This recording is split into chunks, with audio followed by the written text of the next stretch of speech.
பரிசுத்தத்தை நோக்கி நகருகிற அனுபவம் என்பது என்ன? வார்த்தைக்கு நம்மை கீழ்ப்படிய விடுகிறது.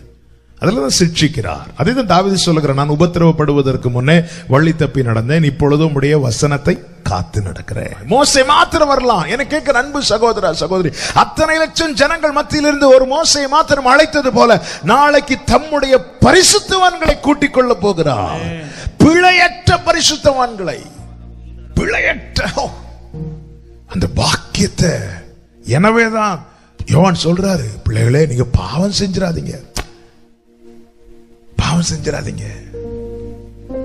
பாவம் செய்யாமல் அவருடைய சீயோனிலே மீதியா இருந்து, அதாவது எல்லா பாவ தண்டனை பெற்று அநேகர் மாளும் போது உனக்கு கிருபையா மீட்டெடுத்திருக்கிறார். நீ மீதி, நானும் நீங்களும் மீதி. இனி மீதியா இருக்கிற நாம என்ன செய்கிறோம்? எருசலேமில் தரித்து இருக்கணும். அதுதான் தேவ சமூகத்தில் தரித்து இருக்கணும்.